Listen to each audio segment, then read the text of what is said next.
राति अनिद्रा हेबा द्वारा जड़े पुरुष लोकर शरीर में पुरुष हार्मोन अर्थात टेस्टोस्टेरोन परिमाण कमी जाए। आजिकल बहुत लोकों पाखरे सेक्स प्रोब्लेम बा यौन समस्या मान देखा जाउची एवं एही सेक्स प्रोब्लेम रो जते गुडे कारण अछि ता भितर गोटे मुख्य कारण हेउची शरीर में पुरुष हार्मोन बा टेस्टोस्टेरोन परिमाण कमी जिबा एवं ए टेस्टोस्टेरोन हार्मोन कमी जिबार जते गुडे कारण अछि ता मधुर एक अन्यतम कारण होउची राति अनिद्रा। आजिकल बहुत लोक राति डेरी राति सोउचंदी एवं ए डेरी राति सोइबा द्वारा जड़े पुरुष लोकर शरीर में हार्मोनल इम्बैलेंस देखा जाए एवं टेस्टोस्टेरोन हार्मोन टीर परिमाण कमी जाए। जड़े लोक प्रत्येक दिन 9 टा 10 टा मैक्सिमम 11 टा भितर सोइबा उचित एवं से 7 रु 8 घंटा बा 9 घंटा पर्यंत विश्राम नेबा उचित। जदि जड़े लोक 5-6 घंटा बा ताठू कम समय सोईथे तेबे ता शरीर में टेस्टोस्टेरोन बा पुरुष हार्मोन टीर परिमाण धीरे धीरे कमी जाए एवं पुरुष हार्मोन बा टेस्टोस्टेरोन टी सबुठार बेसी परिमाण राति रे ही सिक्रेशन होता है एवं दिन में कम परिमाण रे शरीर में झरी थाए।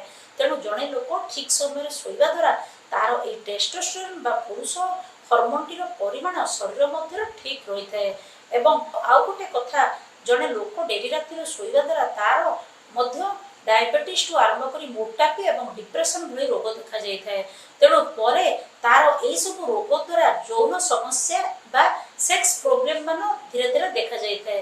तेणु जड़े लोक निश्चित भाव में जल्दी सोइबा कथा कारण टेस्टोस्टेरोन हार्मोन बा पुरुष हार्मोन टी जड़े पुरुष लोक पई एक अमूल्य संपद। एई हार्मोन टी जदि शरीर कमी जाए तेबे तार नानादी समस्या देखा जाए कारण ए हार्मोन टी जड़े पुरुष लोकर ठीक भाव में गठन करथाय मसल गुड़िक स्ट्रंग करथाय एवं तार हाड़ को मजबूत करबा ठारू आरंभ करी शरीर रक्त मध्य ठीक तैयारी करथाय एवं ए हार्मोन टी जदि शरीर कमी जाए थाए तेबे तार नानादी यौन समस्या अर्थात सेक्स ड्राइव बा यौन इच्छा कमी जाए एवं यौन अक्षमता बा इरेक्टाइल डिस्फंक्शन भली समस्या देखा जाए एवं इनफर्टिलिटी अर्थात पिला जन्म न होबा भली समस्या मध्य देखा जाए। तेणु ए टेस्टोस्टेरोन हार्मोन टी जड़े पुरुष लोक पई बहुत इंपोर्टेंट। यह किपरि भाव में शरीर मध्य ठीक परिमाण रहिबो जड़े पुरुष लोक जत्नवान हेबा उचित।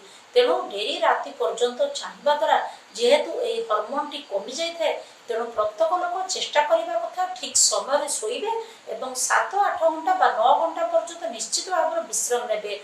ताहा करबा द्वारा तांको शरीर रे ए टेस्टोस्टेरोन हार्मोन बा पुरुष हार्मोन परिमाण ठीक भाव में मेंटेन होई परिबो एवं से नानादी रोगमुक्त होई परिबे।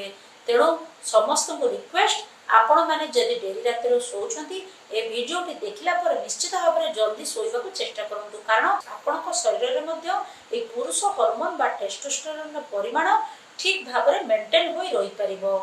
धन्यवाद।